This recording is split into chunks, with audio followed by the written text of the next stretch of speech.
DRC Actu 7, votre magazine consacré au décryptage de l'actualité hebdomadaire, en l'occurrence la politique, l'éducation, les sports, la culture. Mesdames et messieurs, bienvenue dans le nouveau numéro de ce samedi 11 mars 2023.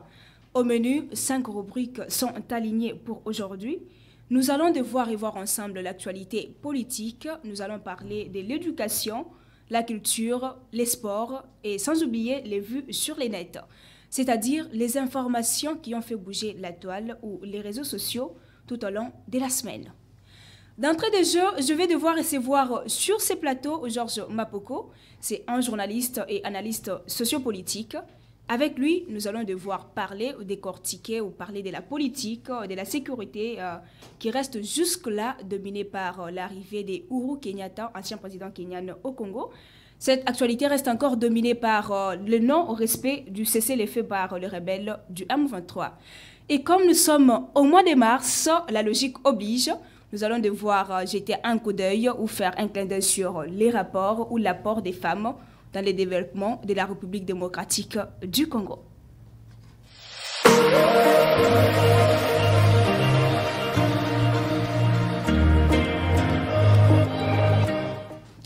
Georges Mapoko, bonjour. Bonjour Madame Nancy Chimweneka et bonjour à tous ceux qui nous suivent de partout dans le monde. Bienvenue sur ces plateaux. Merci beaucoup, c'est un plaisir de vous retrouver. Comme vous le savez, Georges, l'ancien président kenyan Ourou Kenyatta est arrivé hier à Kinshasa.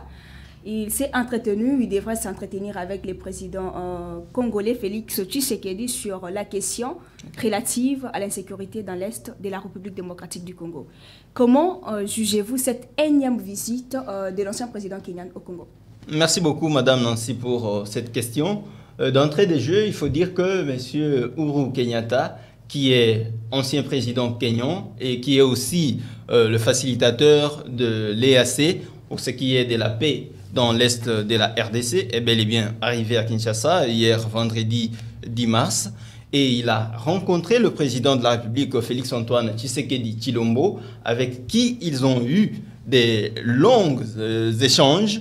Rien, en tout cas, s'il faut souligner, n'a filtré de ces échanges avec le président kenyan. Mais on sait que l'ancien président, allais-je dire, on sait que avec sa casquette du facilitateur, mais surtout de l'ancien président du Kenya, qui est membre de l'EAC, il peut jouer sur beaucoup en ce qui concerne le processus de paix qui est en cours, mais surtout du cessez-le-feu avec le processus de Luanda et de Nairobi, avec le M23 et les Rwandais qui, jusque-là, ne semblent pas désarmés pour que la paix revienne en RDC. Mais du moins, c'est quelqu'un qui est arrivé. Et aujourd'hui, samedi, il faut le préciser, qu'il va quitter Kinshasa pour se rendre à Goma, dans la même mission, bien sûr. Mais nous espérons qu'avec peut-être cette venue-là, il peut y avoir quelques solutions. Sinon, rien n'a filtré de leurs échanges avec le président de la République. Mais ça fait bien longtemps que les autorités politiques, tout comme administratives, défilent en République démocratique du Congo pour mettre en place des stratégies afin de restaurer la paix dans l'Est du pays. Tout comme hier, le président de la République, Félix Tshisekedi, avait reçu en audience à la cité de l'Union africaine une délégation des représentants du Conseil de sécurité de l'ONU. Et l'opposition congolaise prévoit aussi d'être aujourd'hui dans les rues pour condamner l'agression rwandaise et soutenir les forces armées de la République démocratique du Congo qui sont au front dans l'Est du pays.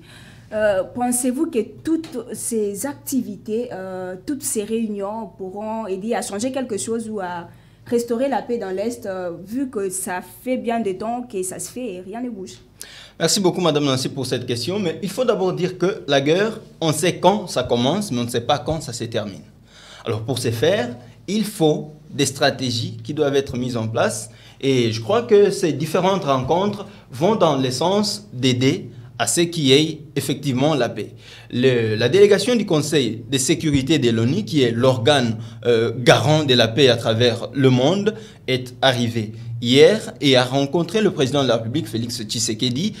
Il faut bien le souligner, 15 ambassadeurs des 15 pays membres du Conseil de sécurité, dont 5 membres permanents et les 10 autres non permanents qui sont passés, c'était une façon pour eux d'exprimer en fait leur soutien total à la RDC et surtout désapprouver l'agression rwandaise dont est victime la RDC. Et aujourd'hui, cette délégation s'est aussi rendue à Goma pour s'imprégner ou palper du doigt la réalité de terrain. Ce qui fait qu'avec la marche de l'opposition, Fayoulou, Katumbi avec Ensemble et tous les autres, c'est une forme d'expression populaire, c'est une forme de désapprobation de cette agression dont est victime la RDC. Et cela valait bien la peine parce que il est temps que les Congolais s'unissent. Il est temps que nous puissions parler un même langage, quand bien même qu'on soit d'un camp ou d'un autre. Mais quand il s'agit de la souveraineté du pays qui est menacée, quand il s'agit des citoyens congolais qui meurent, il y a lieu de se retrouver et surtout de parler un même langage. Pourquoi pas soutenir le président de la République, qui est le garant de la nation, soutenir les FARDC qui sont au front pour mettre en déroute les M23 qui sont soutenus par le Rwanda. Mais Georges, ça fait bien longtemps, il y a beaucoup de mesures qui ont déjà été prises pour restaurer la paix à l'est de la République, mais ça n'aboutit toujours à rien. Toutes ces mesures, en fait, n'aboutissent à rien du tout. Récemment, il y a un cessez-le-feu qui a été imposé aux rebelles du M23, le cessez-le-feu qui a été aussitôt lancé et aussitôt violé au lendemain. Vous ne trouvez pas qu'il est temps pour la République démocratique du Congo, ensemble avec l'EAC et aussi la communauté internationale, de revoir les stratégies ou chercher d'autres manières de faire pour contraindre les rebelles du M23 à déposer les armes et ainsi cesser de faire couler les sangs congolais? Madame Nancy, pour ce qui est de cette situation-là, des stratégies avec l'EAC et les autres, ce que je peux dire à propos est que aujourd'hui, on a trop longtemps attendu des organisations internationales et autres. On n'a toujours pas de solution, c'est comme vous l'avez souligné. Maintenant, qu'est-ce qu'il faut faire? En tant que pays souverain, je crois avec Macron, le président français, l'a rappelé que vous êtes un État souverain. Et pour ce qui est de la sécurité de votre population, vous devez vous assumer en lieu et place de penser que les autres viendront trouver des solutions à votre place. C'est pourquoi il est temps que les Congolais s'assument. Il est temps que nous puissions parler un même langage pour que l'on ne puisse plus compter sur l'EAC. Vous savez que chaque pays, en ce qui concerne les concerts des nations, chaque pays protège ses intérêts. La France qui vient voit d'abord ses intérêts avant tout. Le Kenya, le Burundi, tous les autres, que ce soit les Nations Unies, chacun voit ses intérêts. C'est pourquoi il est temps que les Congolais comprennent, que nous, Congolais, comprenions que nous ne pouvons pas espérer une solution miraculeuse qui viendrait de la communauté internationale aussi longtemps que nous-mêmes, à l'interne, nous ne faisons rien. Et il est temps que nous puissions nous unir une fois de plus pour que la paix revienne dans notre pays. Dans le cas contraire, nous continuerons à espérer de ces gens-là. Ils viendront, mais avec des agendas cachés, ils vont jouer à l'hypocrisie comme c'est l'habitude, et pour que la solution ne soit pas trouvée. Et comment pensez-vous que les Congolais s'assument concrètement, en fait? Pour que les Congolais s'assument, il faut avant tout une sorte de dialogue. Un dialogue, pas pour se partager les postes, mais un dialogue sincère, où il faut se dire des vérités en face, où ceux qui sont en train de jouer à l'hypocrisie, parce qu'il faut les souligner, il y a des enfants du Congo, les Congolais des sangs, des pères et des mères, qui soutiennent cette agression-là. Je me rappelle, l'autre fois, le président de l'Assemblée nationale, Christophe Mbosso, l'a dit, « Chers collègues, quittez les groupes armés ». Ça veut dire, en quelque sorte, ils sont au courant de ceux qui soutiennent ces groupes armés-là. Alors, il y a lieu de sanctionner, de commencer à sanctionner sévèrement ceux qui soutiennent ces groupes armés, ceux qui les entretiennent, qui leur nourrissent, et pour que l'on puisse couper ces cordons-là, afin que ces groupes armés soient en disette ou à court de moyens. Mais de deux, réorganiser notre armée, lui doter de tous les moyens. C'est vrai, on voit les efforts qui sont faits jusqu'ici par le gouvernement à doter l'armée des moyens nécessaires, mais en faire davantage. Pourquoi pas réduire les trains de vie des institutions pour doter l'armée de moyens conséquents pour que nous ayons le matériel, l'armement nécessaire par rapport à celui que présente le M23 en face pour venir à bout. Dans les cas contraires, nous continuerons à pleurnicher. on a besoin de retrouver, par exemple, Tshisekedi sur la même table, aux côtés des Kabila, aux côtés des Katumbi, aux côtés des Fayoulou, aux côtés de tous les autres, pour que l'on parle Congo, que l'on parle retour de la paix dans l'Est. Dans le cas contraire, on ne fera que pleurnicher et attendre la solution qui viendra d'ailleurs, et ce qui serait illusoire. Mois de mars, mois de la femme. Georges, vous avez vécu, tout comme nous, la commémoration de la journée dédiée à la femme le 8 mars.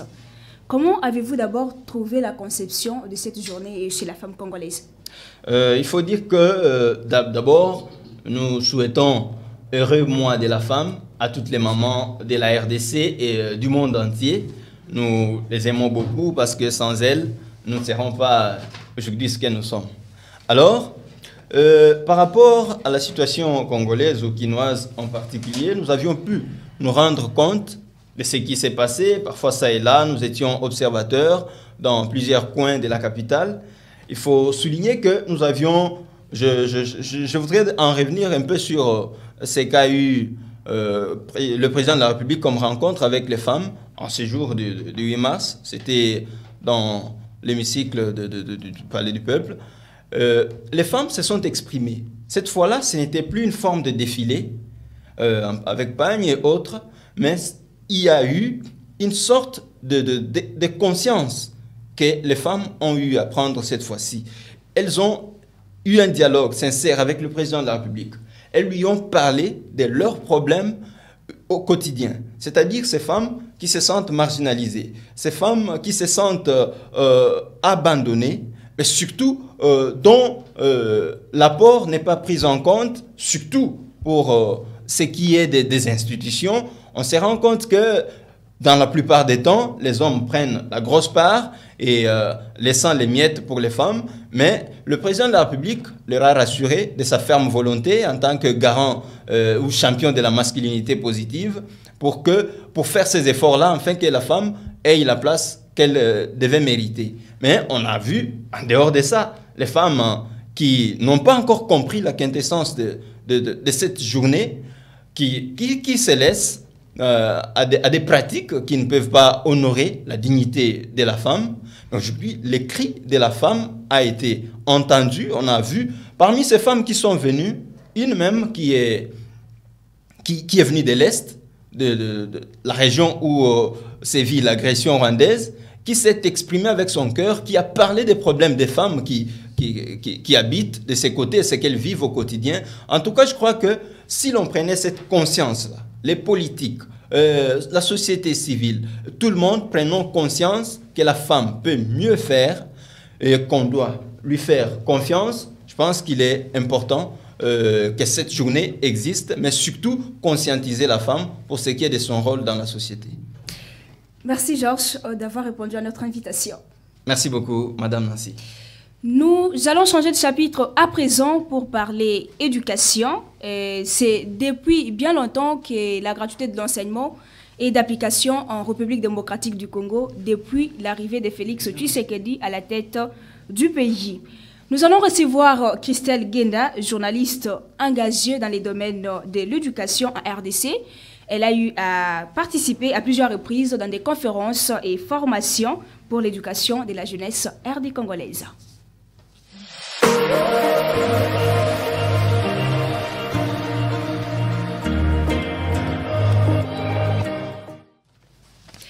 Christelle, bonjour. Bonjour Nancy et merci pour l'invitation. Je disais, vous êtes journaliste engagée dans les domaines de l'éducation en République démocratique du Congo.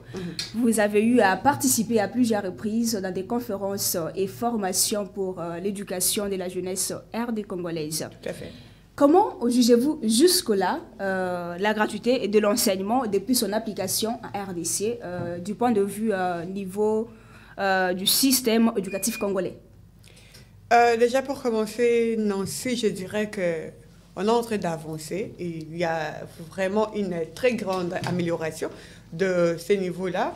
Il y a toujours le ministre de l'EPST qui n'arrête pas de s'enquérir, qui n'arrête pas d'être sur terrain, qui n'arrête pas de mobiliser, de faire des sensibilisations justement pour que cette mesure puisse être vraiment appliquée à la lettre.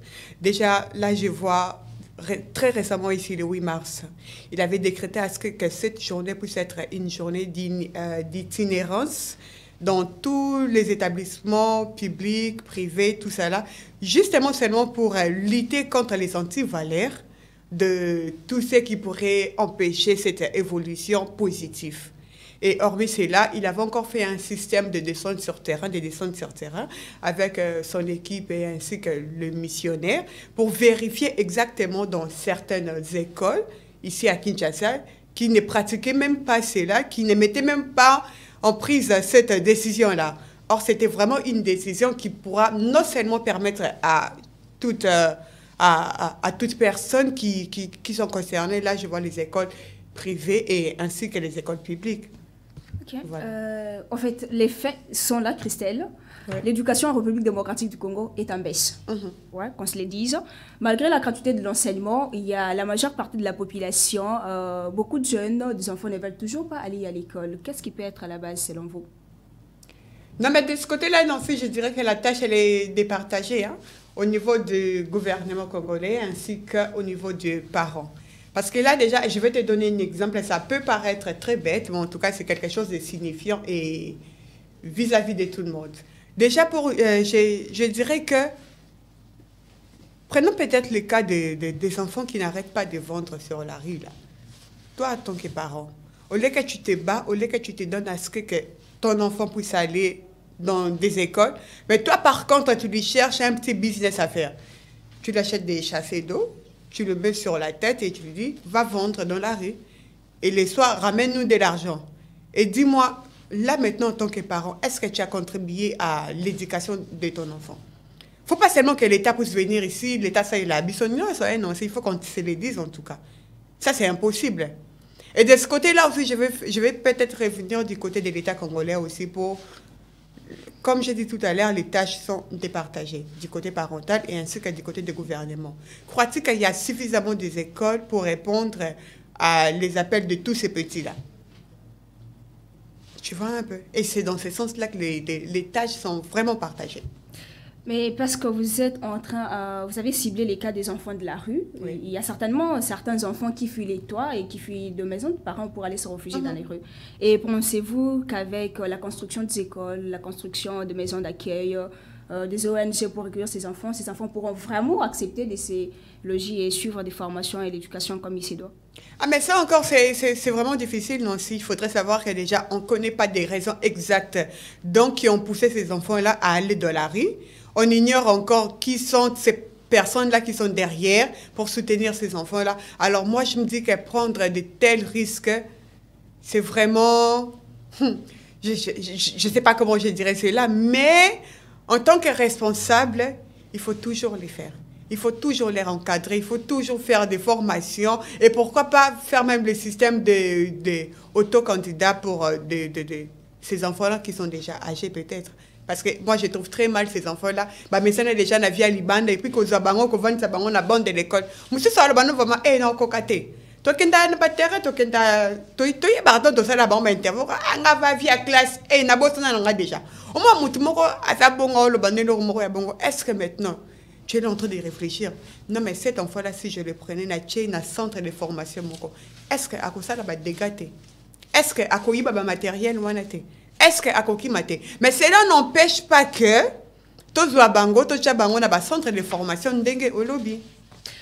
Bon, nous voyons aujourd'hui en République démocratique du Congo, surtout à Kinshasa, les établissements scolaires sont installés au milieu des bars, des débits de boissons qu'on appelle des bars et terrasses. D'un côté, de l'autre côté, nous avons des églises et tout. Pas seulement les établissements scolaires, il y a aussi des ménages, des familles qui vivent aux alentours. Quelle éducation pour d'abord ces élèves qui sont victimes de la nuisance sonore et aussi nos familles? C'est une très belle question, Madame Nancy. Déjà, pour commencer, je salue l'initiative de Monsieur le gouverneur Gentile Ngobila, car il n'arrête pas de casser, il n'arrête pas de cesser. Beaucoup plus en tout cas les bars. Hein. Mais j'aimerais aussi à remettre un peu ordre côté pays à l'église. Est-ce que tu peux y croire que dans une avenue, par exemple, à Banda, je donne au hasard comme ça, tu peux trouver au moins 4 églises. De l'autre côté, il y a la louange qui se passe, de l'autre côté, méditation, de l'autre côté, prédication, et de l'autre côté, et comme on est moi conquérante, il y a matériel, il y a nzembo bayembisaka. Et dis-moi, en tant qu'enfant, na minute wana ozanatan, il y a autant ya ko préparer cours na ondegene.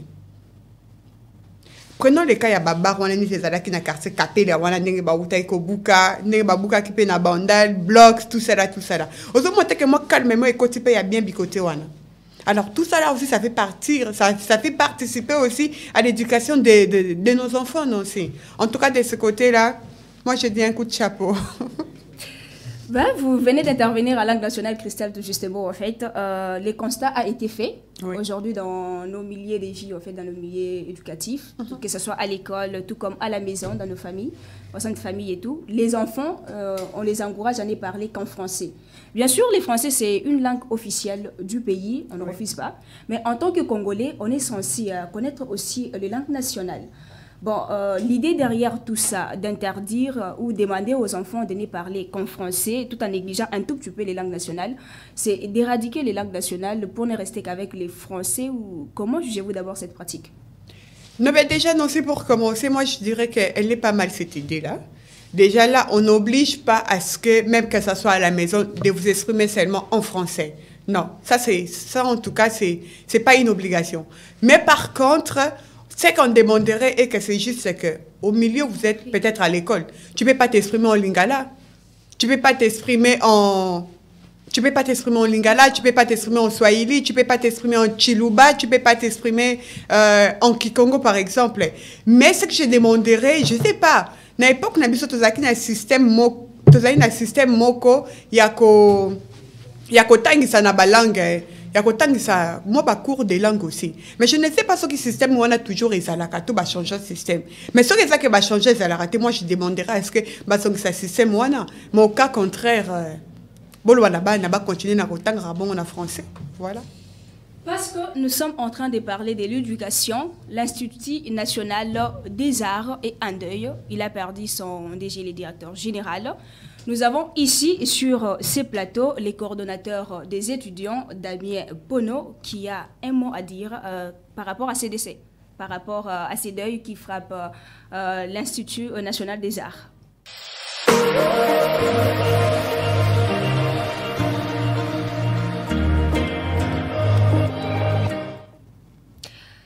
Parce que nous parlons de l'éducation, l'Institut national des arts est en deuil.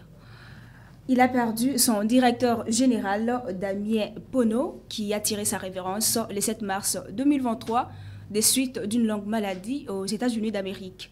Nous avons ici sur ces plateaux les coordonnateurs des étudiants de l'INA, Dominique Mvondo, qui a un mot à dire quant à ça. Bonjour Dominique. Bonjour Madame Nassé, bonjour à tous ceux qui vont nous suivre. Sincères condoléances d'abord. Merci beaucoup, condoléances partagées aussi. Quel mot vous aviez à dire à propos du décès du directeur général de l'INA? Voilà, je commencerai d'abord par dire que je suis le président des étudiants de l'Institut national des arts. Et étant président des étudiants, nous avons toujours un mot, parce que nous avons perdu notre papa. C'est notre maison qui est éprouvée. L'Institut national des arts est public, comme nous pouvons le dire, ce n'est pas un centre de formation, au moins encore un établissement privé, mais plutôt c'est un établissement qui appartient à l'État congolais. Et voilà, aujourd'hui, nous sommes en train de pleurer notre directeur général qui a perdu sa vie depuis le 7 mars, comme vient de dire Madame Nancy. Et nous, étant étudiants, nous sommes en train justement de plaider la cause des scientifiques qui meurent comme si c'était... je ne sais pas quoi dire, mais voilà. Et comment se présentent les programmes? Bon, les programmes se présentent parce que notre directeur général fut un Américain. Bon, voilà, je dirais qu'il était de double nationalité. Il est mort là-bas et sa famille a décidé qu'il soit enterré là-bas. Et surtout, le gouvernement aussi américain qui a décidé que les DG soient enterrés à partir du 17 mars. Et au niveau national, en fait, il n'y a aucune activité prévue à votre niveau quant à ça? Nous, à l'Institut national des arts, nous sommes en train de s'organiser. Moi, étant que représentant des étudiants, nous sommes en train de voir de quelle manière nous allons procéder. Mais au niveau du gouvernement, en tout cas, on est en train de constater un silence absolu. Jusque-là, il n'y a aucun mouvement, aucune suite, mais pourtant, nous avons lancé plusieurs lettres chez nos différents partenaires, notamment le ministère de la Culture, le ministère de l'ESU, mais jusque-là, aucune réaction, Madame Nancy. Nous sommes en train vraiment de déplorer ça d'une manière vraiment observer et puis nous disons que c'est un sabotage. Parce que quand il y a un artiste et comédien qui meurt à la cité, on voit une mobilisation comme pas possible. Mais quand il s'agit d'un scientifique, des éminents professeurs, des chefs des travaux, des assistants, aucun mouvement. Même le président de la République ne se déplace pas. Mais quand on voit un certain Kouedi qui décède, et là on va voir même la première dame va se déplacer, il va donner de l'argent à la famille éprouvée. Mais pour la famille scientifique qui est éprouvée, personne n'en parle. Et ce n'est pas quelque chose qu'on doit encourager. Voilà. Bon, ça touche un tout petit peu là. Qu'est-ce que vous avez sollicité précisément dans les lettres et ils ont été déposées où toutes ces lettres? Nous avons déposé des lettres au ministère de l'Institut parce que notre directeur général est mort en pleine activité. Ça, les gens ne doivent pas ignorer. Il est mort comme étant directeur général de l'Institut national des arts qui appartient à l'État congolais. Et nous avons demandé justement une implication, de l'aide, du soutien. On ne peut pas enterrer un directeur général comme s'il était un bébé. On doit l'enterrer dignement, on doit l'enterrer d'une manière exceptionnelle et puis que toute la communauté congolaise soit affectée. Ce n'est pas dit que parce qu'on va perdre les Jubem Piana, je ne le souhaite pas. Mais on va voir, même au fait fond de notre pays, les gens vont pleurer. Mais quand il s'agit d'un éminent professeur, il n'y a aucun mouvement. Et nous avons demandé dans nos différentes lettres déposées que l'État intervienne, que l'État trouve pour nous une salle, comme le corps ne sera pas rapatrié comme ça. Nous ferons justement une cérémonie au niveau du pays et au niveau de l'Institut national des arts. Et comme à l'INA, nous n'avons pas une salle qui pouvait peut-être contenir plus de 3000 personnes, nous avons sollicité en ce qu'on nous donne même l'espace du musée du Triomphal. Mais jusque-là, personne n'en parle, personne n'a réagi. Et voilà, Madame Nancy. Bon, les lettres ont déjà été déposées, c'est l'essentiel. Depuis longtemps. Espérons que ça pourra apporter une suite favorable. Merci beaucoup. Bon samedi à vous, Christelle et Dominique. C'était un plaisir de vous avoir sur ces plateaux. Merci beaucoup, Madame Nancy. Merci. Et sincères condoléances à tous les étudiants de l'INA, à toute la famille biologique et scientifique de Damien Pono. Nous sommes d'accord avec vous. La culture congolaise, une culture très variée et diversifiée qui reflète la diversité des centaines de groupes ethniques habitant les pays et leurs coutumes. Depuis la fin du 19e siècle, les modes de vie traditionnels ont été modifiés à la suite de la colonisation, les luttes pour l'indépendance et plus récemment le Première et Deuxième Guerre du Congo. Sur ce, nous allons devoir recevoir Master Kinyambi, animateur culturel, pour devoir en parler.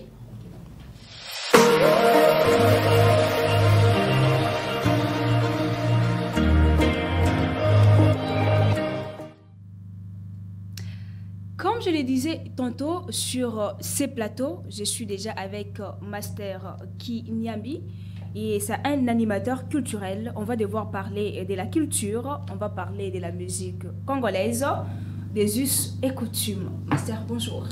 Bonjour, madame. Après l'abord des grands artistes congolais de renom, entre autres Tchalamwana, Papa Wemba, nous avons Rochero Taboulé, King Kester, Madilu System. Ils sont vraiment nombreux. Hein. Que reste-t-il aujourd'hui de la musique congolaise appelée rumba? La rumba a existé avant tous ces défunts, sincèrement, paix à leurs âmes. Et la rumba va exister après tous ces grands.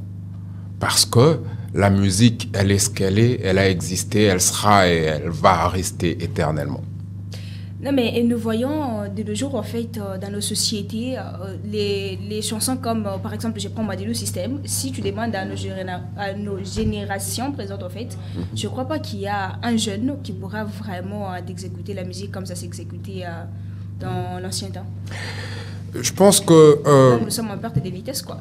Voilà, cette musique dont vous faites allusion, c'est contradictoire également. Parce que lorsque vous évoquez, par exemple, vous avez évoqué tout à l'heure Madilu System, permettez-moi de vous le dire, le feu Kabassé et Yampania, c'est-à-dire Grand Calais, lorsqu'il exécutait sa musique, c'était pratiquement différente avec celle de Madilu System. Parce que Madilu System, lorsqu'il est venu, a essayé d'apporter sa touche. Et c'est ce qui se passe actuellement. Donc, avec l'évolution musicale actuelle, c'est-à-dire chaque artiste, en arrivant sur scène, en arrivant dans ces domaines, cherche à donner le meilleur de lui, c'est-à-dire en apportant sa touche. Et donc, cela va persister tout au long de cette conquérant de cette musique, quoi. Voilà. Ouais, je vous comprends parfaitement, mais lorsque je suis en train de parler de la musique congolaise en faisant allusion aux anciens temps, au temps passé et tout, je suis en train de voir ce genre de musique-là, ce genre de chansons dans lesquelles on pouvait retrouver des leçons, comme par exemple, tu vois, les grands, du temps, ils pouvaient exécuter des chansons comme ça, tu trouves quand même des leçons morales là-dedans. On pouvait écouter des musiques avec des enfants, même avec des adultes, donc ça ne pouvait poser aucun problème. Contrairement à ce qui se passe aujourd'hui dans l'espace musical, quoi, tu vas trouver des jeunes qui s'adonnent à faire du n'importe quoi dans des notes, avec des danses qu'on ne peut pas regarder ensemble avec des parents.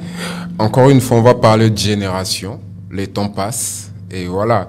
Dans l'ancien temps, c'était difficile, en tout cas, de voir nos mamans s'habiller comme ça se passe aujourd'hui. C'est-à-dire surtout en cette période consacrée à la femme, c'est-à-dire le mois de mars. C'était difficile, mais makamboya ya pena génération morozo ezo ya na makamdango.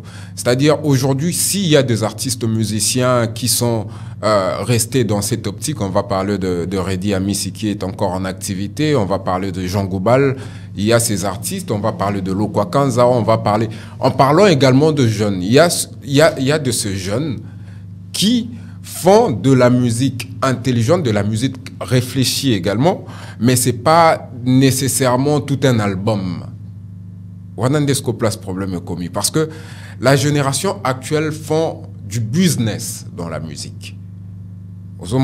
Alors que dans l'ancien temps, en tout cas, la musique n'était pas... en fait, l'industrie musicale n'était pas comme elle est aujourd'hui. Donc, Kala, et Zala qui musique, en tout cas, permettez-moi le terme, mais Zala bêta musique pour un succès. Alors qu'aujourd'hui, succès ou pas, la rentabilité. Les artistes visent beaucoup plus la rentabilité. Il y a un jeune artiste, Abeti Nzembo Moko, Soka et Sali, moi, mais après, tu vois qu'il va rouler carrosse, il va avoir une bonne vie et tout, voilà. Donc, cette musique, en fait, c'est ça qui fait l'identité du Congo, de la République démocratique. La rumba congolaise, oui. Donc, nous sommes en train de perdre notre identité, quoi qu'on se voile pas la face, Master, en fait. Qu'est-ce qu'on peut faire pour redorer cette image de la rumba qui est en train de s'éternir? Déjà, perdre cette valeur, je ne pense pas. Je ne pense pas. Parce que pour perdre quelque chose, il faut, c'est-à-dire, est-ce que nous avons perdu... la rumba congolaise, la force de la rumba congolaise, c'est sa guitare.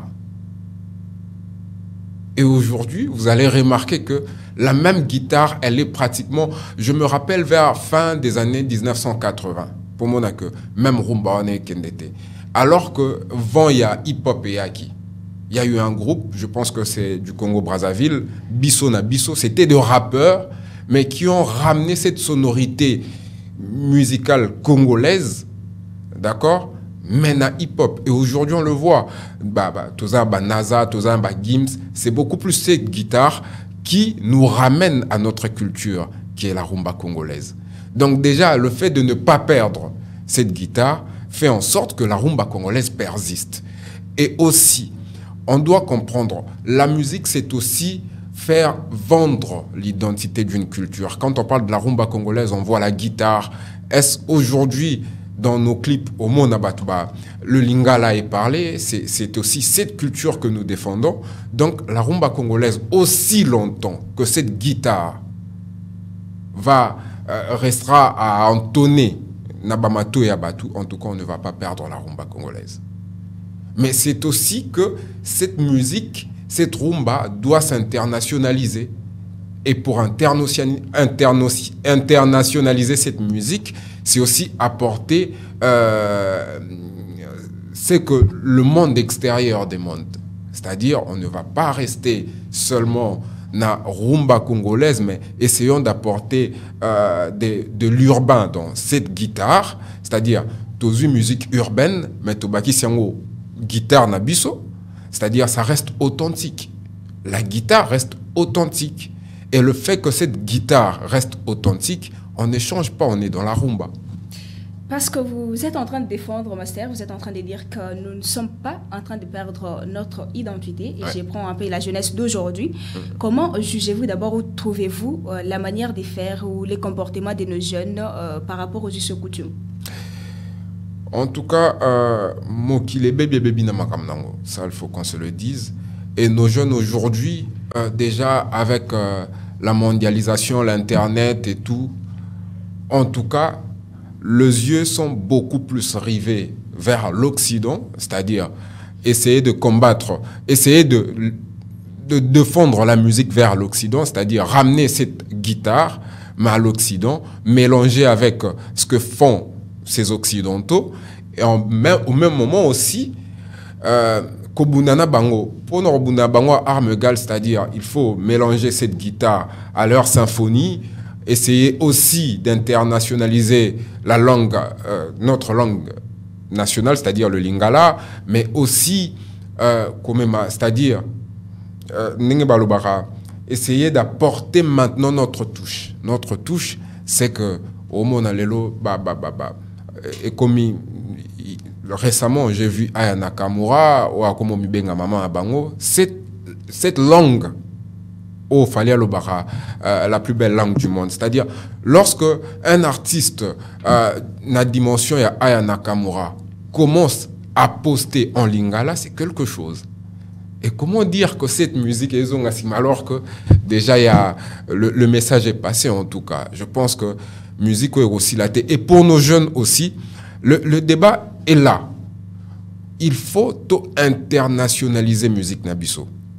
C'est-à-dire, au moment où le dénominateur commun de la rumba congolaise reste la guitare, où est-il qu'il y a des problèmes?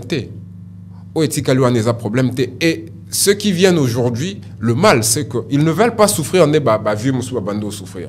Donc, c'est que, circuit zanine. Il faut avoir un label manager, un manager d'artistes, un chef de projet et tout. Toute cette équipe-là. C'est peut-être ce que, hier, aujourd'hui, ces jeunes artistes, il y a déjà un style wana, avoir toute une équipe, et au monde, il y a un que, tant que plus rapidement. Mais ils apportent également cette culture congolaise, la rumba congolaise, parce que nabanze mwabangonyo so oyoka symphonie oyoka guitare wana ezotika la plus yabiso, même si les autres instruments sont exportés de l'extérieur. Donc, pour vous, la seule façon, le seul moyen de garder l'identité de la culture RD congolaise, c'est d'internationaliser la musique, la rumba bien sûr. Et vous n'avez pas fait allusion à l'accoutrement, parce que quand je parlais des us et coutumes, je suis en train de voir la manière de se comporter de nos jeunes, la manière d'être, de faire, le respect à l'égard des grands, des aînés, tout ça là, ça fait partie de la culture quand même, de nos coutumes aussi. Bien sûr, je le disais tantôt, tant nabano loba que mokilebe bébé na makamnango internationalisé. En ce qui concerne la musique, c'est un peu beaucoup plus complexe. C'est-à-dire, ces artistes, Ozomona, jeune Moro qui vient de commencer sa carrière, a commis déjà dans Abetinzembo Moro et na ba plateforme wana et puis il a du succès, il roule carrosse, a comme va na ma campagne, a commis et puis a commis arrogant. Parce que à l'andi circuit logique o ya biso awa, mais à l'andi circuit oyo cette internationalisation ezosenga. C'est-à-dire il a toute une équipe qui travaille à fond et c'est difficile. L'autre fois, j'étais avec le vieux Manda Chantz. Nabando tout na mais conseil ko pesa naba jeune le lobby muto azwi mbongo ndenga azwi mbongo nga na ebité no pesa conseil nden. OK. Comme vous venez de le dire, en fait, les Occidentaux, vous avez fait allusion à l'Occident ici, en intervention et tous les Occidentaux ont leur histoire, ils ont leurs origines et tout comme l'Afrique, donc nous ne sommes pas les mêmes en fait. Bien sûr. Quel mot ou quel conseil, je reviens aussi sur ça, pouvez-vous donner à nos musiciens d'aujourd'hui par rapport à leur manière de faire en fait? La seule chose, moi je pense que on peut exporter notre musique, mais on reste tout de même congolais et africain. Et na ndenge na biso ba africain to yebi que oezo lakisa que naza africain eza accoutrement, eza langue, eza le respect aussi. Ça, c'est très, très important. Mais avec le blanc, ça passe, en tout cas. Et le plus important, s'il faut rester dans la musique, c'est que moi, je n'ai pas de conseils beaucoup plus assidus au Pesaba Jeune Wana, parce que la manière de faire, c'est déjà bon, en tout cas, si c'est pour ramener notre musique vers l'extérieur et que le lot impacte. Il y a musique Nabiso, entre autres Fali, Poupa, Héritier, Ferré. Ce qu'ils font, c'est bon. Et donc, ce qu'ils font, le fait que c'est bon, moi, je leur encourage. Après, Namarambounio, soyebi que dérapage et Zalaraka, moi, je me vois pas, en tout cas, sur un plateau de télévision et parler de dérapage sur certains jeunes artistes, surtout, éducation paix. Oh, outi nangwana eza très important. Ce que so yebino éducation mutute otoyo yebango kara tonto le kanaba télévision. Nous sommes ambassadeurs de nos familles. Et donc, à un moment, l'artiste, la façon dont il se présente, aux hommes que Joe, en tout cas, bon voilà. Le plus important, le fait qu'ils soient artistes et qu'ils font bien leur boulot, le fait de ramener la musique congolaise vers l'extérieur. En tout cas, pour moi, je m'arrête là. Mais après, bon, voilà. Merci, Master. Merci je crois beaucoup, que madame. les artistes musiciens congolais nous ont suivis et les choses pourront s'améliorer au fil des temps. Mais moi, je pense que ça s'améliore dans le domaine de l'intellect ou pas.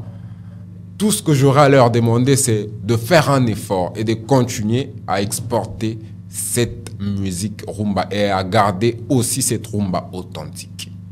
C'est tout ce que j'aurais à demander. Mais après, bon, voilà, je pense que si la guerre, le fait qu'elle reste loyale, il n'y a pas de problème. Il n'y a pas de problème. Merci beaucoup. Merci d'avoir répondu à notre invitation. Merci. Nous allons madame. devoir changer de chapitre à présent pour entamer notre rubrique Vue sur les nets. Comme je l'avais annoncé, Vue sur les nets, c'est une rubrique qui nous permet de retracer l'actualité ou les informations qui ont fait bouger la toile ou qui ont fait bouger les réseaux sociaux. Et pour en parler aujourd'hui et ici, nous allons recevoir Charlie Estras. C'est un animateur comédien.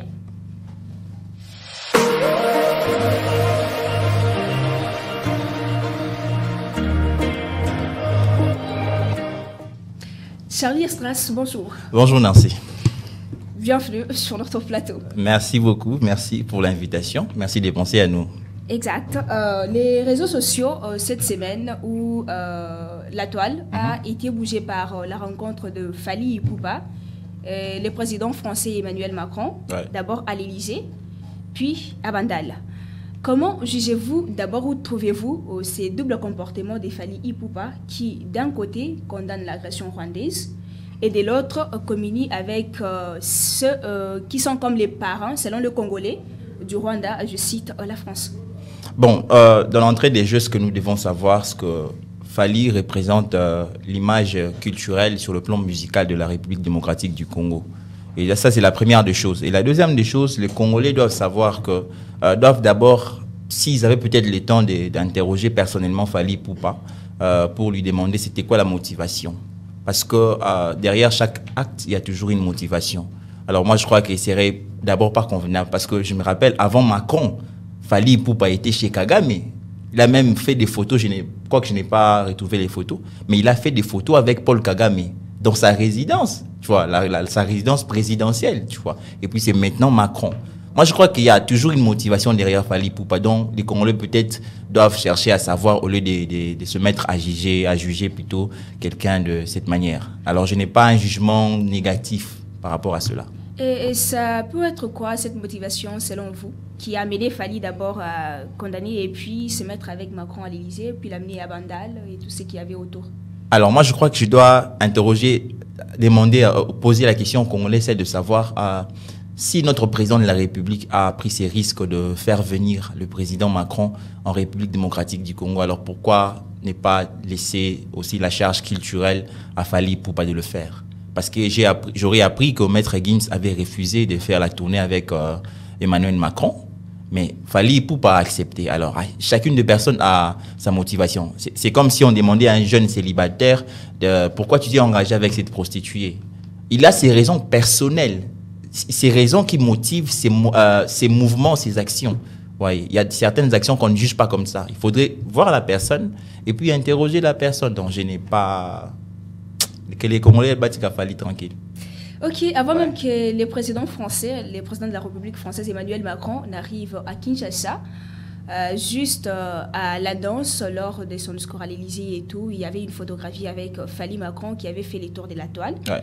Le Congolais n'avait pas du tout apprécié, il s'était permis d'aller dans l'un des domiciles des Fally Ipupa qu'ils avaient vraiment vandalisé. Comment trouvez-vous ce comportement? Alors, avec le temps, nous sommes en train d'apprendre comment être parent. Pourquoi je dis ça? Parce que être parent ne veut seulement pas dire punir son enfant, genre frapper son enfant. Tu vois, il y a même certains de parents qui ligotent leurs enfants parce que selon le parent, il est en train d'éduquer son enfant. Alors, vandaliser la maison des Fally Ipupa, moi je crois que ce n'était pas intéressant du tout. Pourquoi? Je me dis, heureusement qu'ils n'habitent pas cette maison. Mais je me dis par exemple qu'il y avait une Nana Ketchup ainsi que tous les enfants à l'intérieur et que vous êtes venus menacer la maison de votre artiste, votre ambassadeur culturel. Moi, c'est pas intéressant du tout. Vous voyez? Quelqu'un qui fait la fierté de la République démocratique du Congo, vandaliser sa maison, pour quel but? Vous pensez vraiment qu'il va régner du fait qu'il a pris une photo avec Emmanuel Macron? Non. Donc déjà, cet acte-là n'est pas intéressant et deuxièmement, ce n'est pas responsable du tout. Comme je l'ai dit tout à l'heure, s'il y avait les enfants et la femme des Fally Ipupa dans la maison, comment ils vont s'y prendre? De l'autre côté, il y a des Ivoiriens, je te fais rire, des Ivoiriens qui sont en train de réclamer à ce que Fally Ipupa devienne Ivoirien, mais même des Camerounais qui demandent à ce que Fally devienne Camerounais, tu vois. Donc, ils veulent à ce que Fally change des nationalités. Pourquoi? Parce qu'ils se disent que dans son pays, les gens le maltraitent. Et eux, ils veulent prendre la charge des Fally Ipupa. Donc, pendant que nous avons comme on dit à Kinshasa, Bazana Mayaka, Bazana Kingote, Bazana King, Bazana Mayakate, c'est ce que fait les Congolais aujourd'hui actuellement. Donc, il y a biso to ko prendre soin na bangote, mais batu misusu bazo mona importance, il y a batu na biso o biso to négligé. Donc, tu vois un peu. Donc, c'est dans ces sens-là, quoi. Merci, Charlie. Merci. C'était un plaisir de vous avoir sur ce plateau. Ouais, merci beaucoup, merci. Place à présent au sport. Eflek Fumunani, analyste sportif, sera bientôt ici avec nous pour pouvoir parler football et boxe.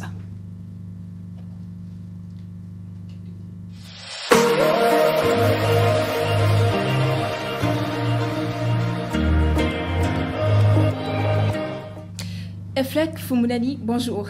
Bonjour Nancy Tchoumeneka et puis bonjour à vous les amoureux de notre chaîne Direct Info. Mais aussi, jour de la femme, mot de la femme, je vous vois avec des bonnes mines, très jolies. Et puis j'en profite directement de souhaiter une meilleure fête pour journée de la femme à ma maman chérie, Père Petit Mungeli. Donc voilà. Nous allons devoir parler du sport. On commence par les footballs congolais. Il y a le club congolais, les Daring Club Motema Pembe, il y a les TP Mazembe, l'AS Vita Club et les Saint-Éloi Lupopo qui sont engagés aux interclubs de la CAF. Aujourd'hui, même 11 mars à 20h en Algérie, l'AS Vita va jouer face à la JS Kabylie.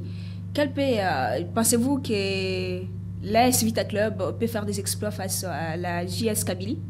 Oui, en fait, certes, c'est un match de football parce que vous savez, un match de football, c'est quelque chose d'extraordinaire. Vous savez que les résultats, ça ne vient pas toujours comme on peut penser. En fait, c'est pas quelque chose de facile, mais c'est possible parce qu'en football, il y a toujours des espoirs. Le club il est presque dans une position qui est réellement un peu catastrophique. Elle joue au Congo-Brazzaville. Il y a certains qui disent que c'est le club de Brazzaville qui joue. Et donc voilà, face à une équipe comme la GSK de Kabylie, ça fait réellement aussi créer une sensation de pouvoir gagner cette rencontre. Cette semaine, EFLEC, aucun club congolais engagé à la Coupe de la Confédération africaine de football a enregistré une victoire. D'abord, nous avons la défaite du tout-puissant Mazembe et contre Monastir en Tunisie par 1-0. Les Saint-Éloi Lupopo a fait un match nul face à Adgar de la Libye et les DSMP a perdu par 3-1 contre Rivail Bayern United de Nigeria. Pourquoi nos clubs congolais enregistrent que de mauvais résultats? Parce que, premièrement, on n'a pas un championnat. On n'a pas un championnat depuis presque 4 mois, depuis le mois de novembre, que la RDC, c'est championnat, la Ligue nationale de football, la Ligue d'un foot ensuite. Donc voilà, un grand pays comme le nôtre, plus de 5 millions d'habitants, on marque un championnat. Et donc voilà, et puis voilà pourquoi les résultats ne sont pas réellement souhaités. Et puis deuxièmement, parce qu'on a des dirigeants, permettez-moi les termes, incompétents notoires. Ils ont réellement montré à tel point qu'ils ont des limites qui ne permettent qui ne permettent pas vraiment à notre football de pouvoir évoluer. La FECOFA jusqu'à présent avec un président intérimaire, le président de la Ligue nationale de football intérimaire, et ils sont là, juste là pour créer comme un cercle d'amis. Ils se créent des choses pour eux-mêmes, pour propre leurs intérêts. Voilà pourquoi le football congolais est réellement dans une chute libre de l'histoire la plus honteuse de notre pays. Et quel est le classement partiel de nos différentes formations en compétition africaine? D'abord, en Ligue des Champions, c'est pour Vita Club de Kinshasa.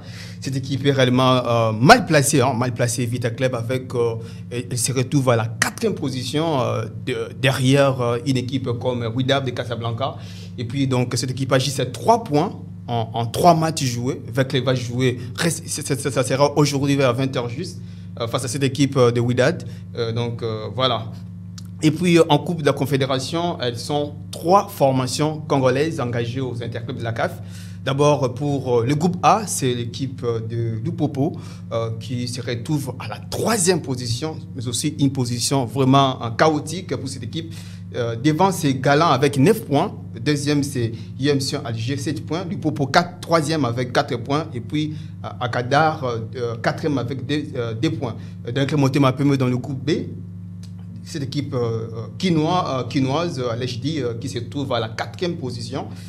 La première équipe, c'est ASEC Mimosa avec 7 points. River United de Nigeria, 6 points. Diable Noir avec 4 points. Et puis la dernière équipe engagée dans cette compétition, c'est le Tout-Puissant Mazembe, qui se retrouve à la 3e position. Une position vraiment pour être éliminé dans cette compétition. D'ailleurs, Tout-Puissant Mazembe vient d'enregistrer 3 défaites de suite dans une compétition africaine depuis presque 15 ans.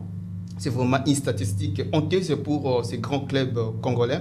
D'abord, dans sa poule, c'est le groupe D, c'est Monastic qui a 10 points, suivi de Young Africa de la Tanzanie, une équipe menée avec des joueurs congolais comme en l'occurrence Fiston Mayele, qui se retrouve à la 2e position avec 7 points, Tout-Puissant Mazembe, 3 points jusqu'à pour sa victoire face à Real de Bamako. Et puis la deuxième équipe, la dernière équipe, c'est Real de Bamako avec 2 points.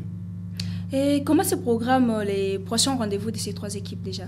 Déjà, ça sera d'ici le 19 mars, si ma mémoire est bonne.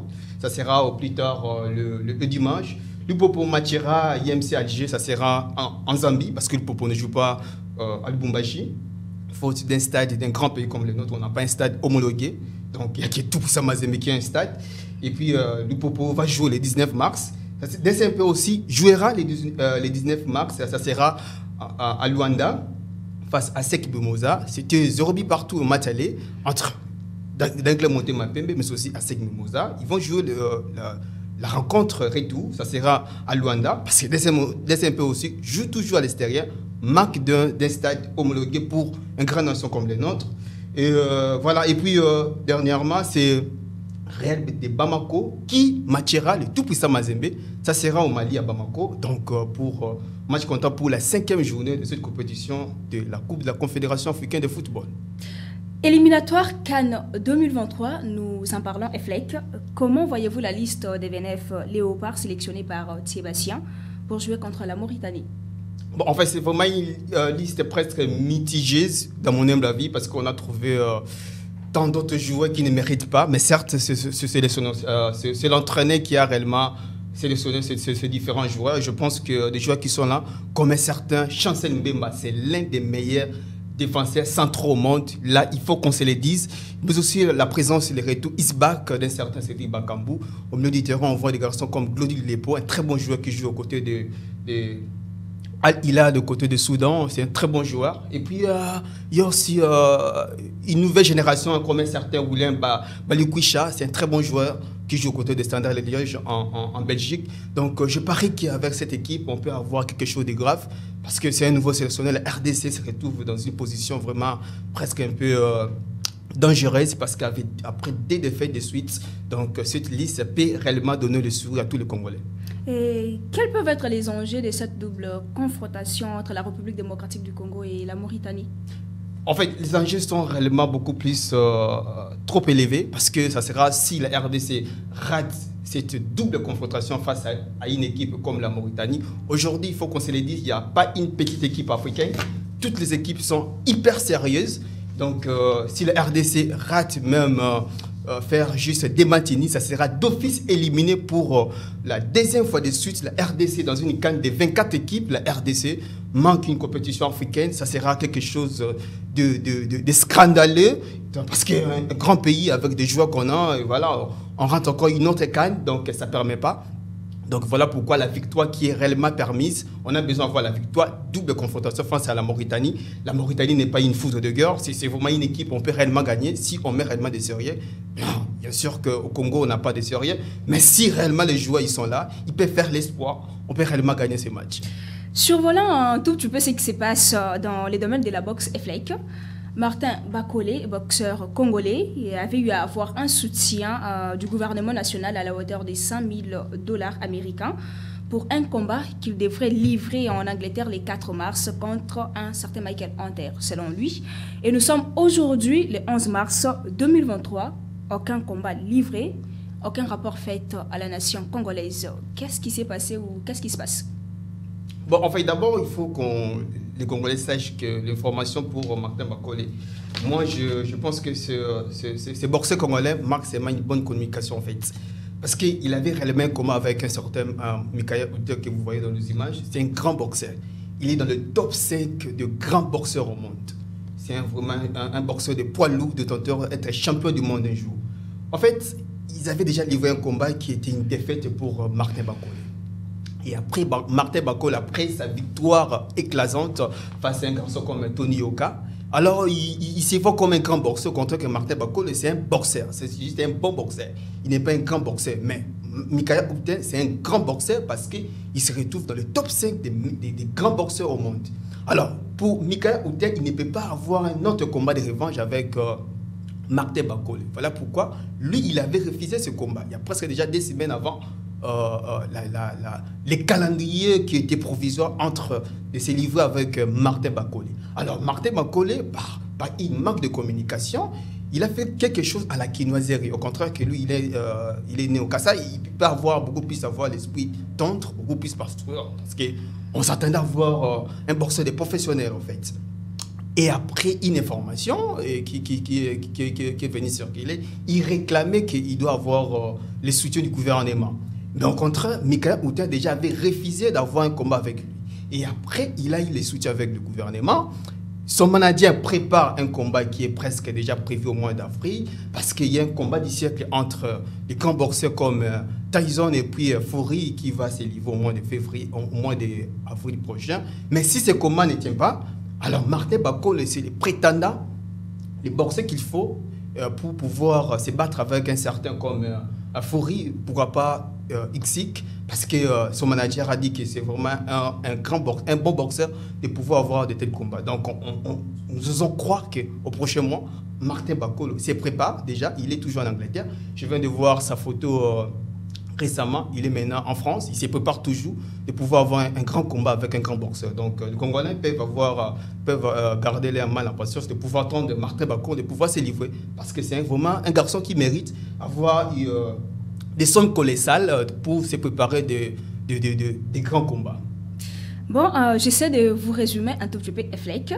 Vous avez dit Martin Bakolé s'est permis de demander les soutiens du gouvernement, tout en sachant que les combats qui devraient livrer, soi-disant le 4 mars, étaient déjà annulés. par refus de son adversaire. Évidemment. Et il est parti maintenant, là, il séjourne à l'étranger. Son manager est en train de voir comment trouver, je sais pas, un adversaire avec qui il doit livrer un combat au mois d'avril. Et si ce combat qui est programmé au mois d'avril tenait entre les deux autres adversaires, quelle pourra être la suite pour Martin Bakole? Ce sera encore un travail pour son manager parce que le boxeur est géré par un manager. Il va encore chercher un adversaire qu'il faut pour lui. Après Tony Yoka, Martin Bakole se voit comme un grand boxeur. Donc voilà pourquoi il a envie de pouvoir combattre avec aussi des grands boxeurs des top 5 comme Xi, des Fourier, des Michael Houtin. J'ose croire que c'est vraiment un garçon qui mérite à pouvoir être un jour champion du monde de WBA. Merci Fleck, merci pour toutes ces informations et précisions. C'était un plaisir de vous avoir sur ce plateau. Mesdames et messieurs, c'est par cette rubrique sportive que nous bouclons les magazines d'aujourd'hui, samedi 11 mars 2023. Merci à vous tous de nous avoir suivis. Restez bien branchés pour la suite de nos programmes. Au revoir.